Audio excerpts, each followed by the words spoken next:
డబ్బులా బ్రతుకు moral story. ఒకరోజు మహేష్ అనే 18 ఏళ్ల తన కొడుకుని పిలిచాడు తండ్రి. కొడుకు తండ్రి దగ్గరికి వచ్చాడు. మహేష్, నీకు ఈరోజు ఒక విషయం చెప్పాలనుకుంటున్నాను. నీకు 18 ఏళ్ళు నిండే మేజర్ అయ్యావు. మనిషి ఎలా బ్రతకాలి అనే దానిపై నీకు ఒక విషయం చెప్పాలనుకుంటున్నాను. వింటావా అని అడిగాడు తండ్రి. చెప్పండి డాడీ అన్నాడు మహేష్. తండ్రి బీరువాలోంచి చిన్న డబ్బా బయటకు తీశాడు. కొడుకు ముందు పెట్టాడు. డబ్బా ఓపెన్ చేశాడు. ఆ డబ్బాలో కొన్ని చిల్లర నాణాలు, 10, 20, 50, 100, 200 రూపాయల నోట్లు, ఇలా కొన్ని నోట్లు ఉన్నాయి.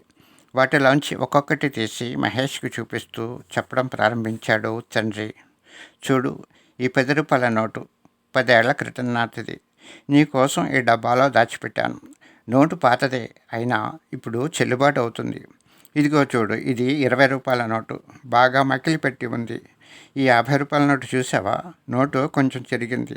చెరిగిన చోట చిన్న టేపు అతికించబడి ఉంది. మరి ఇదిగో ఈ 100 రూపాయల నోటు చూసావా? రంగులు అంటుకున్నాయి.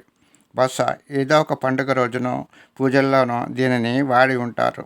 ఇలాంటివి కూడా చెల్లుబాటు అవుతున్నాయి, లేదా బ్యాంకులో మార్చుకోవచ్చు. ఈ డబ్బాలో నేను, మీ అమ్మ కొన్ని నోట్లు వేసి దాచాము, పొదుపు చేస్తాము. ఇప్పుడు నీకు చూపించిన నోట్లు కూడా నీకు చూపించాలనే దాచాం. బయట మనం ఏదైనా కొంటున్నప్పుడు కూడా ఇలాంటి నోట్లు వస్తూ ఉంటాయి. మరి డబ్బుగా భావించే ఈ నోట్లు చిరిగినా, మకిలిపెట్టినా, రంగులు అంటినా, బాగా నిందగిపోయినా కూడా పనికి వస్తుంది. చివరకు ఏదో ఒక నోటు రోడ్డు మీద పడ్డా కూడా ఎవరో ఒకరు దానిని తీసుకుంటారు, కానీ వదులుకోరు. డబ్బు ఎలాంటి పరిస్థితుల్లో కూడా ఎవరూ వదులుకోరు, కావాలనే కోరుకుంటారు. ఎందుకో తెలుసా అని అడిగాడు తండ్రి. మీరే చెప్పండి డాడీ, మీరైతే చాలా బాగా చెప్తారు అన్నాడు మహేష్. మహేష్, ప్రతి ఒక్కరూ డబ్బును ఆశించడానికి కారణం డబ్బుకు ఉన్న వాల్యూ. ఆ వాల్యూ లేకపోతే ఆ నోటు సాధారణ పేపర్ ముక్కతో సమానం. మహేష్, నువ్వు, నేను, మీ అమ్మ, చివరకు ఈ సమాజంలో ఏ వ్యక్తులైనా కానీ విలువలతో కూడిన బతకాలి. మన బంధువులు, స్నేహితులు, సమాజంలోని వ్యక్తులు మనలోని వాల్యూ గుర్తించి మనం వారికి అవసరమయ్యే విధంగా జీవించాలి. ప్రతిరోజు మనం ఏం చేస్తాం, ఎప్పుడు చేస్తాం, ఎక్కడ చేస్తాం, ఎందుకు చేస్తాం, ఎవరితో చేస్తాం అనేది జీవితం. మనం డబ్బుతో చేసేది కూడా అంతే. డబ్బుతో అన్నీ సంపాదించలేం, కానీ డబ్బు చాలా అవసరం. అలాగే మనిషి కూడా అనుకున్నవి అన్నీ సాధించలేడు, కానీ ఎన్నో పొందగలడు. నేను చెప్పింది అర్థమైందా మహేష్? డబ్బు దాచుకున్న ఈ డబ్బా లాంటిది మన మనస్సు. దానిని విలువైన ఆలోచనలతో, భావాలతో నింపు.